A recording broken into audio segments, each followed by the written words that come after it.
Hey guys, Chevy here. Okay, today I've got the Yale Superior I received from Nigby in a trade. This is the 7-pin variant of the Yale Superior. It's just a €0.5 that's cut here. He does have a blue circle on, but the 7-pin Yale Superior is a purple belt, so I think the five pins are the blue belt. This one here is purple. It has 7 pins in a V-like shape and 4 sprung sliders on the bottom. So similar to the Blockwood V7, your 7 pins here are in a V-like shape, and they're kind of offset just a little bit. So sometimes it's better to pick from one side and the other, but I found picking from the right side to be the best way for me. So I'm gonna give this this Yale a pick. I'll show you that there, just a 1 star. We'll give this a pick and a gut, and we'll see what's inside. So this is the first sprung slider I've dealt with. I'm going to be using the left hand Nigby's dimple pick here. I'm going to use the left hand, but I'm going to flip it over and use the flat side on the right and kind of go over these sliders, which I found to be the best way. What tends to bind first is the back. So pin 7 likes to bind.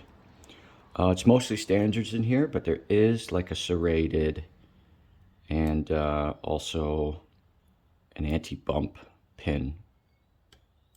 So it's kind of like a T-pin. And I found the best way to tackle this is by gently nudging these pins. This particular one is keyless, so I don't have a key for it. So it did take a while to get it open at first, to be honest. So as I get some clicks, I start to get a little more core rotation. What's going to happen is hopefully I get a nice false set, and then I can focus on the sliders.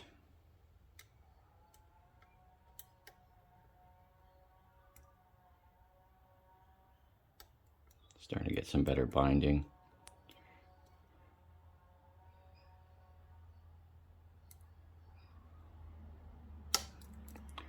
Okay, I think, no, not there yet. Oh, maybe I am. So I've got a decent false set. I'm actually surprised. I feel like maybe pin 1 needs to be set. So I'll check these sliders out. And we'll see what happens here.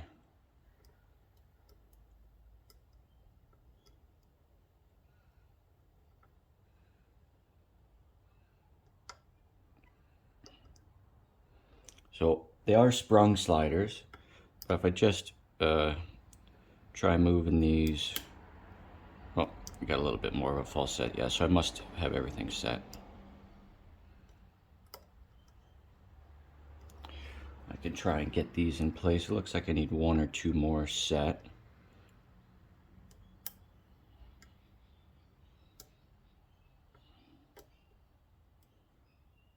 Looks like pin 3 is stuck. Kind of hard to get there, so I can kind of use any type of pick to try and get there and just see if I can move that one over.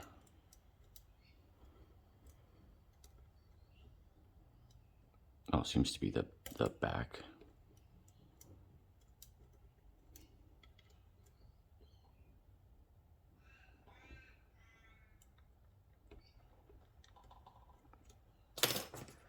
Well, that is surprising. So I feel like maybe, yeah, pin 1 wasn't set. Very interesting. Let's see if I can flip that back. Yeah, there we go. Okay. We've got it open. That took a few minutes. So let's, I guess let's gut this guy and see what's inside.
Okay, so we have this gutted.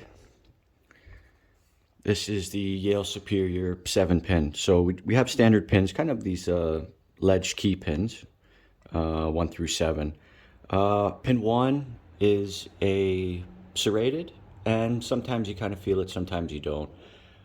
Pin 7 is like a T-pin. I think it's an anti-bump feature. So it's just a bit of a T-pin, just a bit of a ledge on the one side. And we have these sliders here. There's 4 sliders which are sprung, and it's quite some small springs on here. We have two springs for the sidebar, and just a big flat bar for the sidebar, which runs at the bottom. So it'll run into these,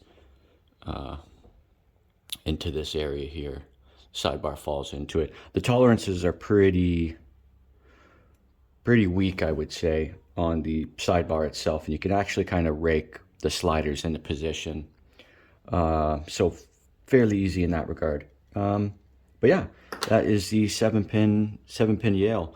And as you can see here, the V shape that these pins run into. So you've got 4 on one side, 3 on the other, and they run down almost to the center. So yeah, pretty neat lock. That's where the sliders go in, and the sidebar at the bottom there. But that is it. That is the Yale Superior 7 pins. I see a blue here, but I think it's purple. I believe the 7 and 9 pin are purple. Anyways, guys, no false gates, anything on these sliders. Just so you know. So pretty standard. Okay, guys, thank you for watching, and have a good day.